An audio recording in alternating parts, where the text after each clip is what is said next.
Alors, le conseiller cinéma à la DRAC, alors c'est un des postes assez particuliers au sein des DRAC, puisqu'en fait je travaille évidemment au sein de la DRAC, mais en lien évidemment avec le CNC, donc le Centre national du cinéma et de l'image animée.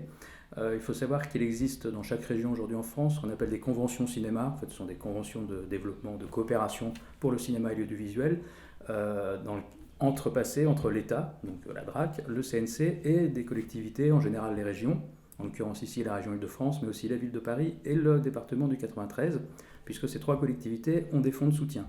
Alors, par exemple, pour vous citer une de mes missions, je représente le CNC au sein des commissions de ces collectivités, puisque ces fonds sont abondés par le CNC.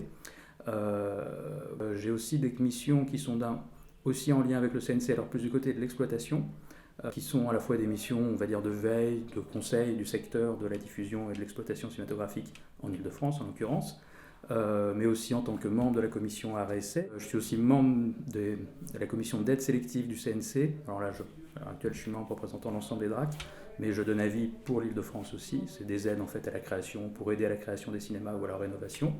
On a aussi d'autres aides pour lesquelles je participe, l'aide à la programmation difficile qui concerne les salles indépendantes parisiennes principalement.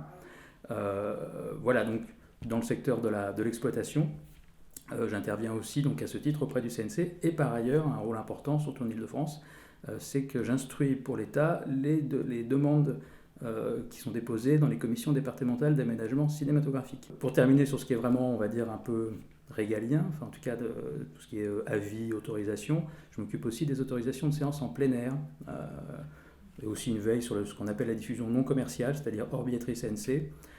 Voilà. Donc ça, c'est vraiment des questions liées à l'exploitation. Par ailleurs, c'est vraiment ma porte d'entrée principale, évidemment, c'est la diffusion, donc les cinémas, donc l'exploitation cinématographique. Et la DRAC soutient aussi les associations, les réseaux en fait, de salles. Il y a des réseaux de salles indépendants en Ile-de-France, il y en a 6 aujourd'hui, un régional et 5 départementaux. Peut-être prochainement il y en aura d'autres. C'est des associations qui vont notamment porter les dispositifs d'éducation à l'image.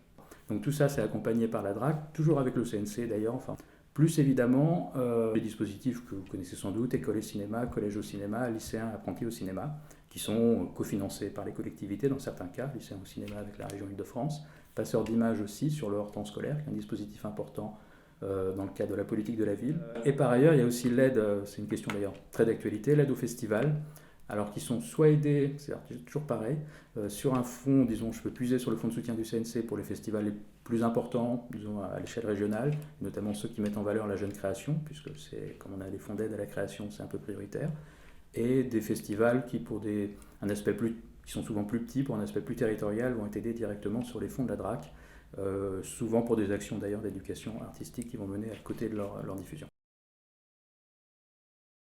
Je suis amené à travailler en transversalité avec plusieurs services de la DRAC. Alors, majoritairement évidemment avec mes collègues de l'action territoriale, puisque de toute façon, par construction, je fais aussi de l'action culturelle et de l'action territoriale en soutenant des structures, des associations sur les territoires. Il y a aussi tout ce qui est lié à l'éducation artistique, par exemple les enseignements artistiques, puisqu'il y a des options, des enseignements obligatoires de spécialité cinéma. Donc, je travaille en lien évidemment avec mes collègues de l'action territoriale sur ces questions. Mais par ailleurs, notamment dans le cadre de tout ce qui concerne les salles de cinéma, je suis amené du coup à échanger des informations et à travailler parfois, notamment pour les autorisations en commission départementale d'aménagement cinématographique, avec mes collègues architecture pour un avis, éventuellement les ABF quand il y a besoin, si le cinéma se trouve dans une zone concernée par le code du patrimoine, par exemple, en secteur sauvegardé, et éventuellement même parfois les collègues des monuments historiques. Ça peut arriver, par exemple, quand la pagode a réouverte, enfin, en tout cas, elle doit réouvrir plutôt. Il y a une autorisation délivrée pour un nouveau projet avec des nouvelles salles au sein de la pagode, le fameux cinéma de Paris, qui est par ailleurs un monument historique. Je travaille aussi avec mes collègues de la création, puisqu'il faut savoir qu'en Ile-de-France, notamment, il peut y avoir des aides pour des compagnies ou des gens qui veulent développer des projets où il y a du cinéma, donc on me demande des avis, ça peut arriver. Mais par ailleurs, beaucoup de cinémas en Ile-de-France, de cinéma public, sont en fait aussi des scènes de théâtre.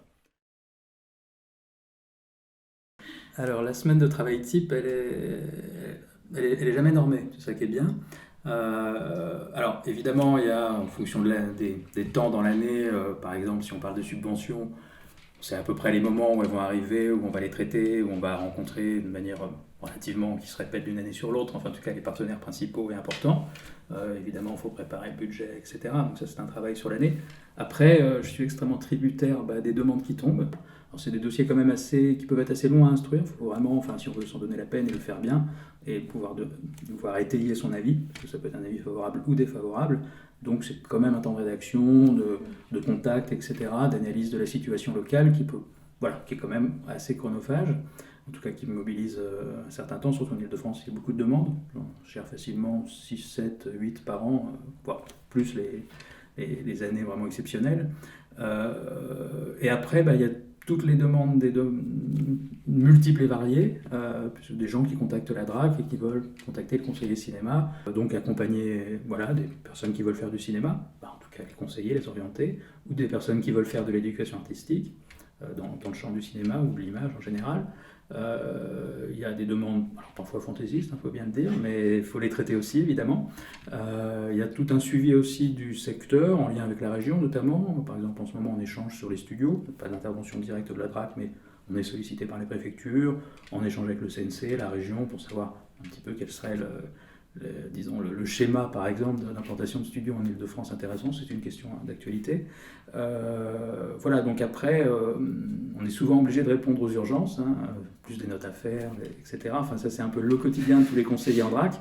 Donc, honnêtement, certains matins, je sais à peu près les choses que je veux faire, mais je ne sais pas forcément les choses qui vont m'arriver dessus, ou que je dois faire, ou que je vais faire avant celles que je devais faire. Par exemple, récemment, les deux ministères, ministère de la Culture et de l'Éducation nationale, avec le CNC, ont officialisé, a priori, le développement d'un nouveau dispositif maternel au cinéma, comme école, sur le même principe.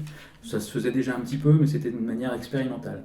Il se trouve que la DRAC Île-de-France avait déjà anticipé le mouvement et pu accompagner et même soutenir différents coordinateurs, alors en général d'école de cinéma, pour développer cette nouvelle action ou une nouvelle action auprès des maternelles. Donc je suis très content la DRAC Île-de-France ait pu être moteur de cette politique. Ça c'est un exemple. Je pourrais aussi citer, parce que je trouve que ça a donné de beaux résultats et des choses qui méritent d'être pérennisées sur l'été culturel ces 2 dernières années, notamment via Passeurs d'images en Ile-de-France, le dispositif qui a permis de développer beaucoup d'ateliers et des assauts de salles que j'ai pu accompagner justement, ce qui leur a permis de développer des actions qu'ils ne faisaient pas avant, auprès de leurs adhérents de salles évidemment et des publics. Voilà.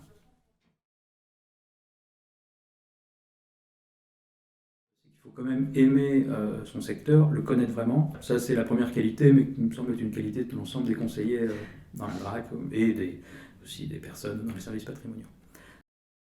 Il faut être évidemment très disponible et très autonome.